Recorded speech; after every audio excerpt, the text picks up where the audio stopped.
বিসমিল্লাহির রহমানির রহিম। আসসালামু আলাইকুম ওয়া রাহমাতুল্লাহ। প্রিয় শিক্ষার্থী বন্ধুরা, আজকে তোমাদের সামনে উপস্থিত হয়েছি অনুশীলনী 11.1 14 নম্বর প্রশ্নের সমাধান নিয়ে। আমরা এই 14 নম্বর প্রশ্নের সমাধানটা কিভাবে সহজে সমাধান করতে পারি সেই টেকনিকগুলো আমরা আজকে দেখব। তার আগে অবশ্যই চ্যানেলটিতে যারা নতুন রয়েছে তারা অবশ্যই চ্যানেলটিকে সাবস্ক্রাইব করব, যার কারণে কিন্তু আমাদের ভিডিওগুলো কিন্তু তোমাদের কাছে সর্বপ্রথমে পৌঁছে যাবে। আর ভিডিওটিকে সম্পূর্ণটি প্রথম থেকে শেষ পর্যন্ত দেখব। দেখো, আমরা কি থাকলে কি করতে হয়, আসলে প্রশ্নে আমরা সেটা আগে দেখতে হবে।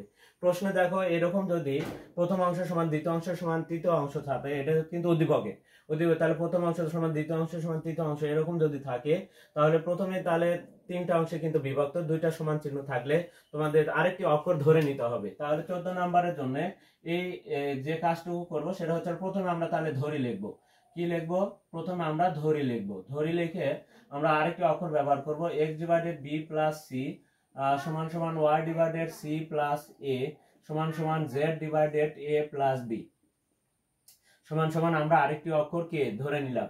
এখন তাহলে কি লিখবো? এখন তাহলে প্রথম অংশ সমানও কে হবে, দ্বিতীয় অংশ সমানও একবার কে হবে, তৃতীয় অংশ সমানও একবার কে হবে।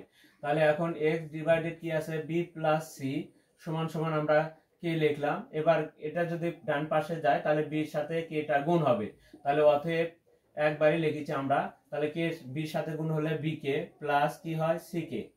এবার এখন এবং এবার দ্বিতীয় অংশ সমান, তাহলে y divided c plus a সমান সমান কে। অতএব y সমান সমান c k plus a K, c k plus a কে। আমাদেরকে একইভাবে গুণ হবে।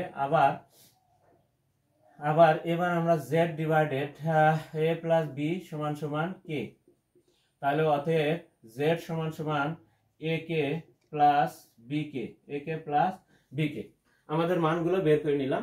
এখন এই প্রথম অংশের মান একবার কাজ করব, প্রথম দ্বিতীয় অংশ নিয়ে কাজ করব, একবার তৃতীয় অংশ নিয়ে কাজ করব। প্রথম অংশ, অতএব প্রথম অংশ কি আছে দেখো, সমানের যেটা আছে এটা a ডিভাইডেড কি আছে প্রথম অংশ y plus z minus x। আমরা এখানে প্রত্যেকটার মানই বসে দিব, তবে এখানে মাইনাস x থাকার কারণে x এর যে মানটা আমাদের বের হয়েছে সেটার সাথে কিন্তু দুটার চিহ্নই পরিবর্তন হবে। তাহলে উপরে এই থাকবে, y এর জায়গাতে আমরা কি লিখতে পারবো? c k plus a K, c k plus a কে। আর আমরা z এর জায়গায় কি লিখতে পারবো? তাহলে z এর জায়গাতে আমরা লিখতে পারবো, z এর জায়গায় দেখো a কে প্লাস b কে, তাহলে a k plus b K, a k plus b কে। আর আমরা মাইনাস x এর কারণে, অর্থাৎ এই যে মাইনাস x হওয়ার কারণে দুটার চিহ্ন পরিবর্তন করে লিখতে হবে। তাহলে মাইনাস b কে মাইনাস c কে। আমরা এখানে যদি দেখি তাহলে দেখো আমাদের এখানে কিন্তু কেটে যায়। দেখো ধনাত্মক b কে কোথায় আছে? b কে দেখো, এটা ধনাত্মক b কে, এখানে ঋণাত্মক c কে, এখানে ধনাত্মক c কে কেটে যায়। তাহলে উপরে কি আছে? উপরে a আছে, নিচে এখানে একটা a কে, এখানে একটা a কে, তাহলে দুইটা a কে। যোগের ক্ষেত্রে সামনে সহগ বাড়ে, চলকের কোনো পরিবর্তন অর্থাৎ ইংরেজি অক্ষরের কোনো পরিবর্তন হয় না। একের সাথে একে যোগ হলে 2a কে, a কেটে গেলে কি হয়? 1 ডিভাইডেড 2k, 1 ডিভাইডেড 2k বের হলো। যাই আমরা দেখো প্রথম অংশে কাজ করে আমরা এটা পেলাম। এবার দ্বিতীয় অংশের কাজ করব আমরা। দ্বিতীয় অংশ কি আছে দেখো, b ডিভাইডেড, দ্বিতীয় অংশ আছে আমাদের b ডিভাইডেড কি আছে? দ্বিতীয় অংশ b ডিভাইডেড হচ্ছে আমাদের z plus x minus y। দ্বিতীয় অংশ আমরা এখন দ্বিতীয় অংশের কাজটা করব। তাহলে আমরা এখন মান বসাবো। তাহলে দ্বিতীয় অংশের মান বসালে দেখো z এর মান কি আছে? a k plus b K, a k plus b K, a k plus b K, x এর জায়গাতে b কে প্লাস c কে, plus b k plus c কে, মাইনাস y এর সাথে যেহেতু মাইনাস আছে তাহলে দুটার চিহ্ন পরিবর্তন করে লিখতে হবে, minus c K minus a কে। এবার কেটে যাবে a এর সাথে, দেখো এই a এর সাথে এই a কে কেটে যাবে, এই ঋণাত্মক c এর সাথে ধনাত্মক c কে কেটে যাবে। তাহলে উপরে b আছে, নিচেও কি হচ্ছে দেখো 2b কে উপরে b কেটে গেল, 1 ডিভাইডেড দেখো 2k। দ্বিতীয় অংশের মানও কিন্তু দেখো প্রথম অংশের মানও আমাদের 1/2k এসেছে, 1/2k দ্বিতীয় অংশ। এখন তৃতীয় অংশের কাজ করলেও কিন্তু ওই একই মানই আসবে। এবার তৃতীয় অংশ কি আছে? তৃতীয়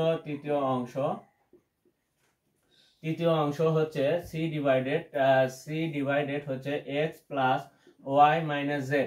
এবার এক্স আর ওয়াই এর মানটা যে চিহ্নতে আছে সেটা হবে, শুধু জেড এর চিহ্নগুলো মাইনাস হবে দুটারই।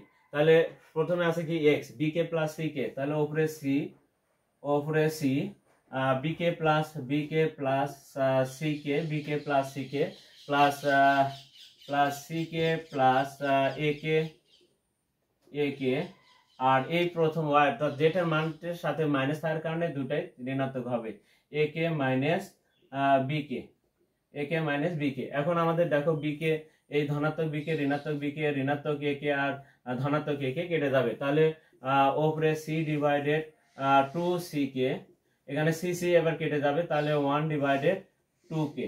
দেখো আমাদের প্রথম অংশের মানও যা এসেছে, দ্বিতীয় অংশের মানও তাই এসেছে, তৃতীয় মানও তাই এসেছে, সুতরাং আমরা এটা সমান এটা প্রমাণিত লিখতে পারবো। সুতরাং আমরা লিখবো, সুতরাং প্রশ্ন যেটা আছে, সুতরাং কি আছে, a divided y plus z minus x সমান সমান b divided z plus x minus y সমান সমান c ডিভাইডেড কি আছে, x plus y minus z. এখানে আমরা লিখে দেব রুট, কারণ দেখো প্রত্যেকটা আমরা প্রথম অংশ ভাঙেও কি পাচ্ছি 1/2 কে, দ্বিতীয় অংশেও কিন্তু 1/2 কে, তাহলে তৃতীয় অংশ সমানও 1/2 কে, যার কারণে তিনটার মানে একই হওয়ার কারণে তিনটা সমান, এটা প্রমাণিত আমাদের। তাহলে প্রিয় শিক্ষার্থীরা, আজকে আমরা 14 নম্বর প্রশ্ন সমাধানটা দেখে নিলাম। আর পরবর্তীতে আমরা 15 নাম্বার এবং যে আরো যে অঙ্কগুলো রয়েছে সেগুলো পর্যায়ক্রমে তোমাদের সামনে নিয়ে আবার উপস্থিত হবো। আর ততক্ষণ পর্যন্ত কিন্তু তোমরা অবশ্যই আমাদের পাশে থাকবে, এবং চ্যানেলটিতে যারা নতুন রয়েছে তারা অবশ্যই চ্যানেলটিকে সাবস্ক্রাইব করবে, আর যার কারণে আমাদের ভিডিওগুলো কিন্তু সবার প্রথমে তোমাদের কাছে পৌঁছে যাবে। তাই আজকে কথা না বাড়িয়ে এই পর্যন্তই, খোদা হাফেজ।